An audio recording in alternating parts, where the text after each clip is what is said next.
O corpo não esquece. O trauma e a perda do eu. O primeiro estudo que realizei na clínica de veteranos começou por uma série de perguntas sistemáticas sobre o que lhes acontecera no Vietnã.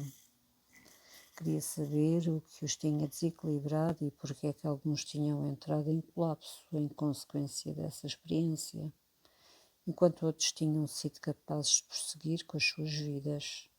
A maior parte dos homens que entrevistei tinham entrado em combate, sentindo-se bem preparados, unidos pela exigência do treino militar e pela partilha do perigo.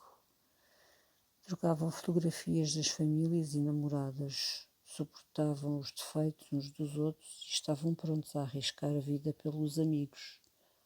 A maioria confiava os seus maiores segredos a um camarada e alguns até partilhavam camisas e meias. Muitos tinham amizades semelhantes à de Tom e Alex. Tom tinha encontrado Alex, um tipo de origem italiana de Malden, no Massachusetts, logo nos primeiros dias da campanha e tornaram-se instantaneamente amigos próximos. Andavam no mesmo jeep, ouviam a mesma música e liam um ao outro as cartas que recebiam de casa. Nos bares embriagavam-se juntos e andavam atrás das mesmas raparigas vietnamitas. Ao fim de cerca de 3 meses de companhia, Tom levou os seus homens em patrulha por um arrozal, mesmo antes do pôr do sol. Súbito, uma rajada de balas irrompeu da parede verde da selva e atingiu os homens à sua volta, um a um. Tom contou-me como em segundos tinha visto, horrorizado e impotente, todos os membros do seu pelotão serem mortos ou feridos. Havia uma imagem que nunca conseguira tirar da cabeça, a da nuca de Alex, quando ele jazia caído com o rosto no arrozal e os pés no ar. Chorava quando me disse: foi o único amigo, a sério, que alguma vez tive. À noite continuava a ouvir os gritos dos seus homens e a ver os corpos deles caírem na água. Quaisquer sons, cheiros ou imagens que lhe lembrassem emboscada, como por exemplo foguetes a rebentarem no 4 de julho, mergulhavam-no no mesmo estado de paralisia, terror e raiva em que se encontrava no dia em que um helicóptero o foi resgatar àquele arrozal. Para Tom, talvez ainda pior do que os recorrentes flashbacks da emboscada era a recordação do que sucedera a seguir. Não me foi difícil imaginar como é que a raiva desencadeada pela morte de Alex tinha provocado essa calamidade.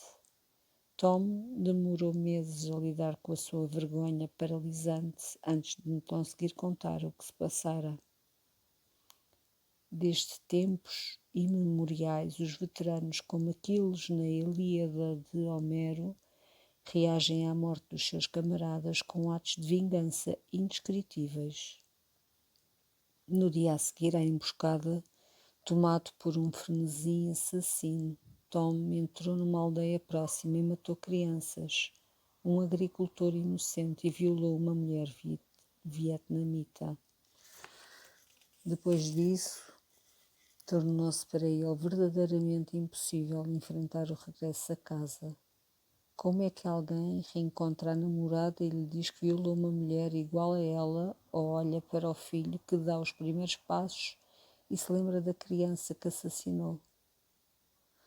Tom sentiu a morte de Alex como se uma parte de si tivesse sido destruída para sempre.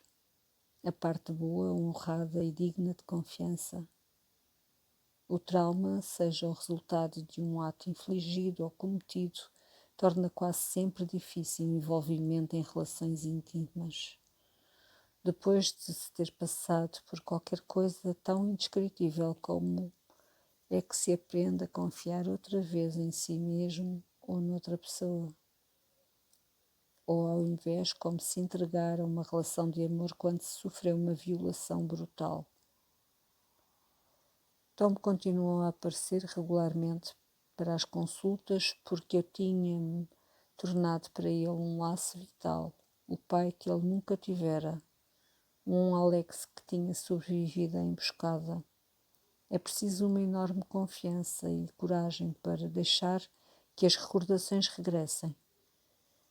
Uma das coisas mais difíceis para pessoas com trauma é enfrentar a sua vergonha em relação à maneira como se comportaram durante um episódio traumático.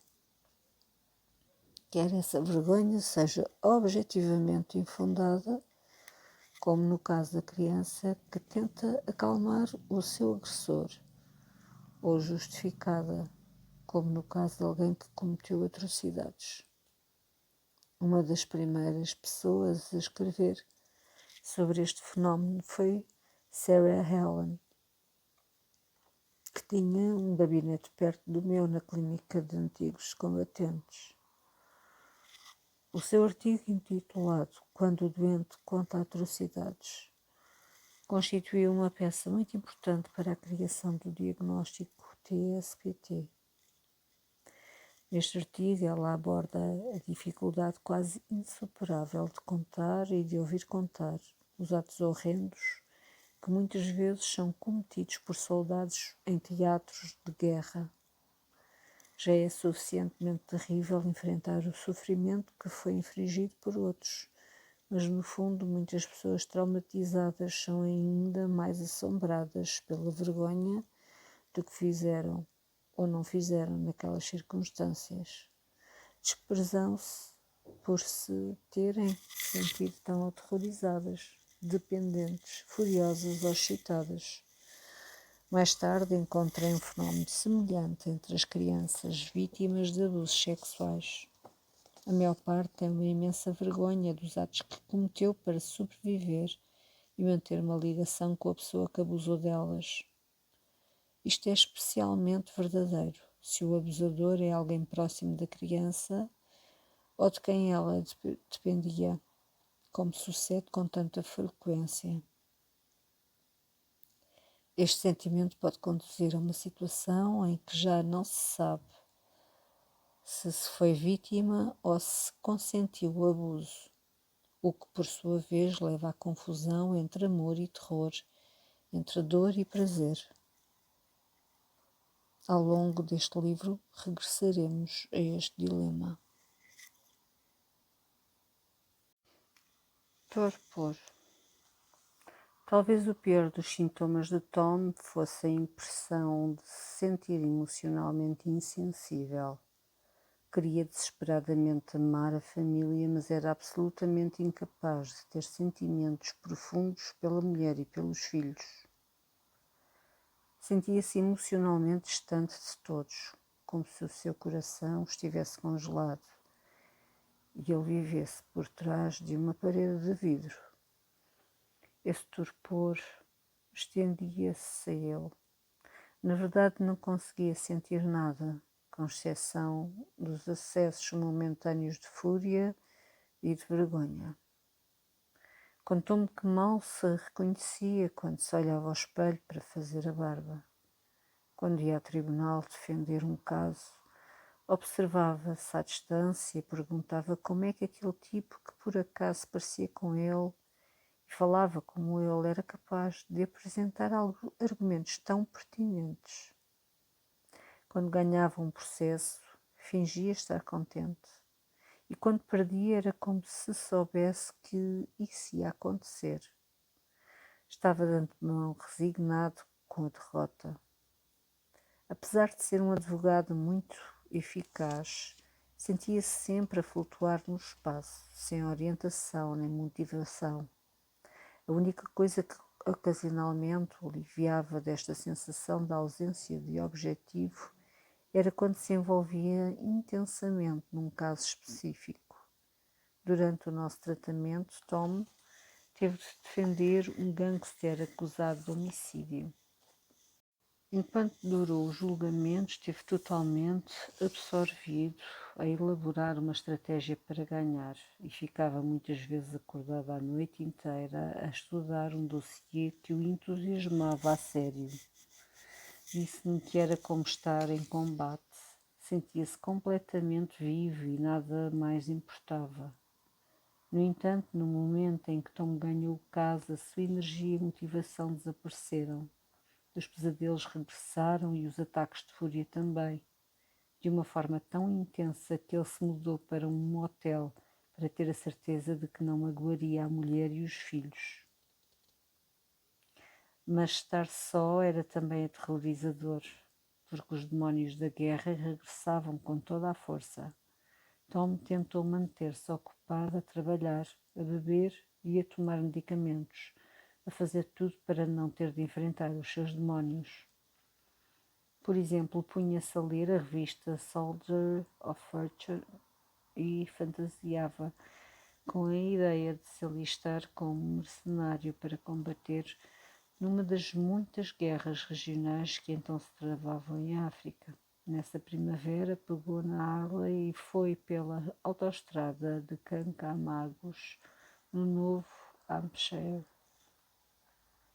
A excitação, a velocidade e o perigo da viagem ajudaram-na a recompor-se ao ponto de conseguir deixar o motel e regressar à sua família.